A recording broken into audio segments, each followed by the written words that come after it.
తొందరలోనే 90 డేస్లో 13 సంవత్సరాల లోపల ఉండేవాళ్ళు సోషల్ మీడియాకు అందుబాటు లేకుండా చేసే కార్యక్రమానికి శ్రీకారం చుడతాం.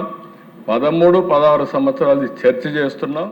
ఇది 16 ఏళ్ల లోపు పిల్లలకు సోషల్ మీడియా బ్యాన్ పై ఆంధ్రప్రదేశ్ సీఎం చంద్రబాబు నాయుడు అసెంబ్లీలో శుక్రవారం ఇచ్చిన క్లారిటీ. అంతకు కొద్ది గంటల ముందే కర్ణాటక సీఎం సిద్ధరామయ్య బడ్జెట్ ప్రసంగంలో భాగంగా సోషల్ మీడియా బ్యాన్ చేయనున్నట్లు ప్రకటించారు. ఇది అమలులోకి వస్తే భారత్లో ఇటువంటి చట్టం తెచ్చిన మొదటి రాష్ట్రంగా కర్ణాటక నిలుస్తుంది. ಹೆಚ್ಚುತ್ತಿರುವ ಮೊಬೈಲ್ ಬಳಕೆಯಿಂದ ಮಕ್ಕಳ ಮೇಲೆ ಬೀರುವ ಅಡ್ಡ ಪರಿಣಾಮಗಳನ್ನು ತಡೆಗಟ್ಟುವ ಉದ್ದೇಶದಿಂದ 16 ವರ್ಷದೊಳಗಿನ ಮಕ್ಕಳಿಗೆ ಸಾಮಾಜಿಕ ಜಾಲತಾಣದ ಬಳಕೆಯನ್ನು నిషేధిಸಲಾಗುವುದು. భారత్లోనే కాదు, ఇండోనేషియా కూడా ఇదే రోజు పిల్లలకు సోషల్ మీడియా నిషేధంపై నిర్ణయం తీసుకుంది.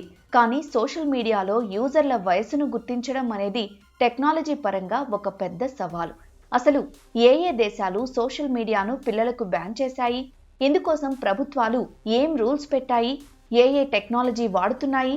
ప్రపంచంలో మొదట పిల్లలకు సోషల్ మీడియా బ్యాన్ పై చర్చ తీసుకొచ్చింది ఆస్ట్రేలియా. తీసుకురావడమే కాదు, కఠినమైన రూల్స్ తెచ్చి మరీ బ్యాన్ చేసింది. ఆ తర్వాత నార్వే, బ్రిటన్, ఫ్రాన్స్ లాంటి యూరప్ దేశాలతో సహా అమెరికాలోని ఫ్లోరిడా రాష్ట్రం కూడా నిషేధం విధించింది. కేవలం టిక్టాక్, ఇన్స్టాగ్రామ్, ఫేస్బుక్, స్నాప్చాట్ వంటి అల్గారిథమిక్ ఫీడ్ ఉన్న వాటినే ప్రభుత్వాలు టార్గెట్ చేస్తున్నాయి. ఏజ్ రికగ్నిషన్ కోసం కంపెనీలు, దేశాలు 3 రకాల విధానాలను వాడుతున్నాయి. అందులో మొదటిది, ఎక్కువగా వాడుతున్నది ఏఐ ఫేషియల్ ఏజ్ ఎస్టిమేషన్. యోటీ వంటి థర్డ్ పార్టీ సంస్థలు ఈ టెక్నాలజీని ఇన్స్టాగ్రామ్కు అందిస్తున్నాయి. అయితే ప్రక్రియ పూర్తయ్యాక ఆ సెల్ఫీని డిలీట్ చేయాలని రూల్ ఉంది. రెండోది డిజిటల్ ఐడి వెరిఫికేషన్. ఇందులో యూజర్లు తమ ప్రభుత్వ గుర్తింపు కార్డులను అప్లోడ్ చేయాల్సి ఉంటుంది. యూరోపియన్ దేశాలు ఈ పద్ధతిని వాడుతున్నాయి.